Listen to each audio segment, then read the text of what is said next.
This game is between a strong Spanish master named Rafael Domenech and Salomon Flohr, Flohr, who in the 30s was one of the top players in the world, considered to be number one or number two, a very strong candidate to be the chess world champion, but he never reached a match on the world championship. And here he is playing in black. White opened with e4, black started with c5, and this is the Sicilian opening first move. White answer with knight f3.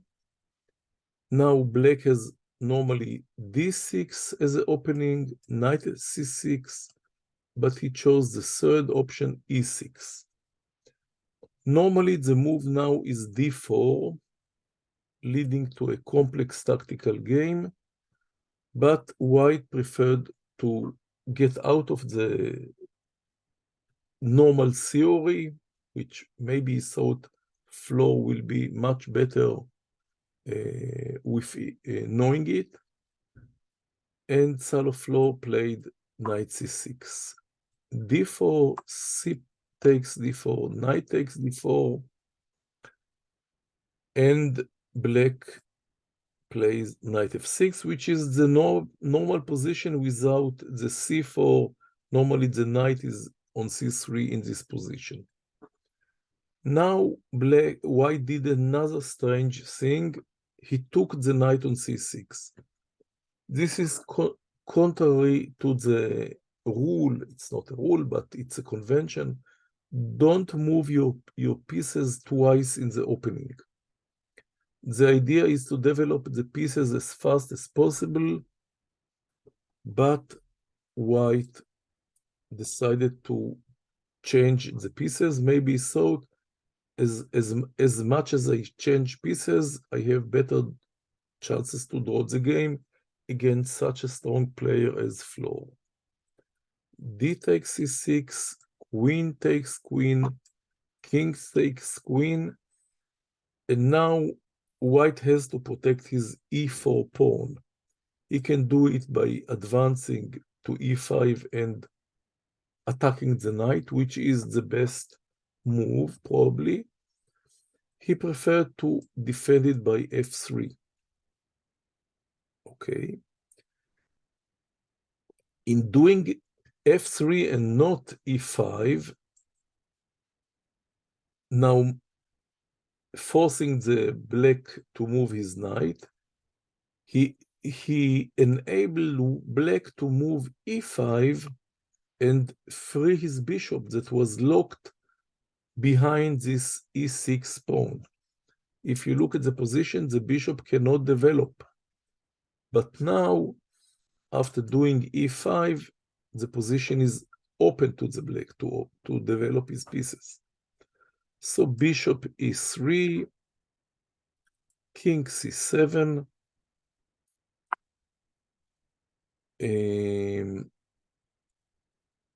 again, white should develop his knight or his bishop, but he plays a3 so that the bishop cannot come to b4 and attack the king. Knight d7, knight d2, a5, with the idea to block the b4 from advancing, and in the future to advance to a4 and block the knight from reaching b3. White finally develops his last piece, and black plays a4, taking away the square b3 from the white knight. Now, king f2, connecting the rooks, very important always, and black plays bishop c5. The white bishop is useless. He's locked behind all those white pawns, and the only piece that has any value is the black bishop.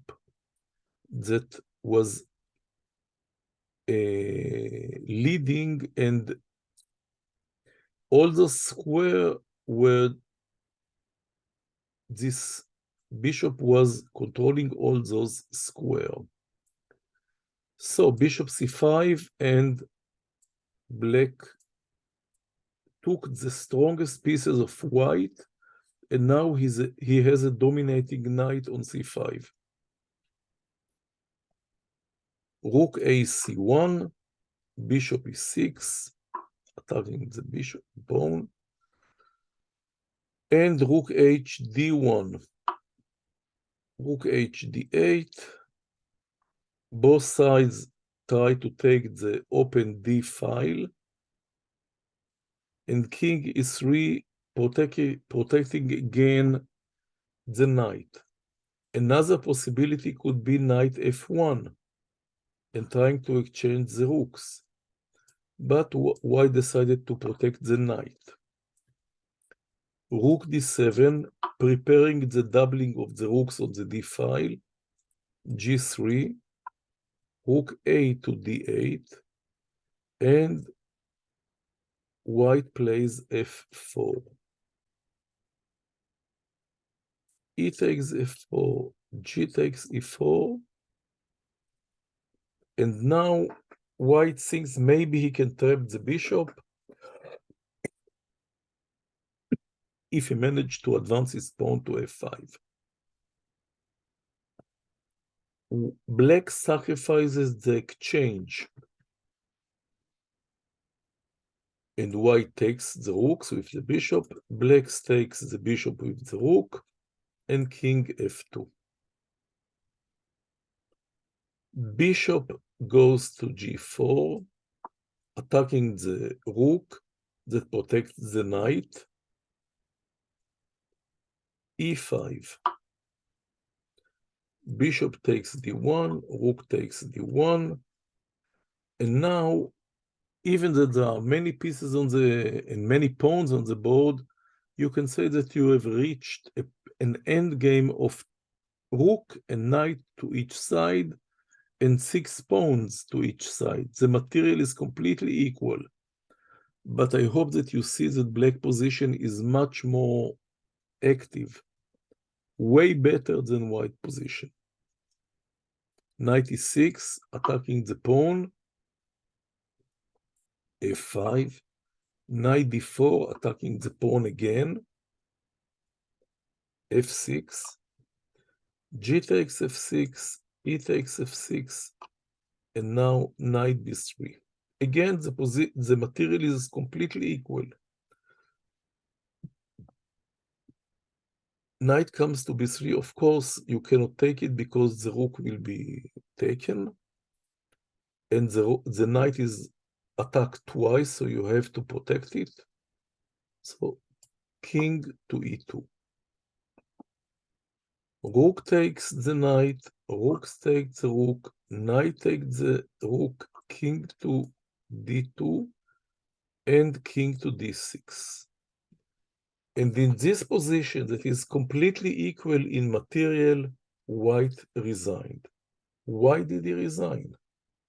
He has not a possibility to protect the f6 pawn, which will immediately fall. And then it will be impossible to prevent black from promoting this pawn. And also, all white pawns are powerless to stop the king and this pawn from winning the game. Let's try a simple continuation.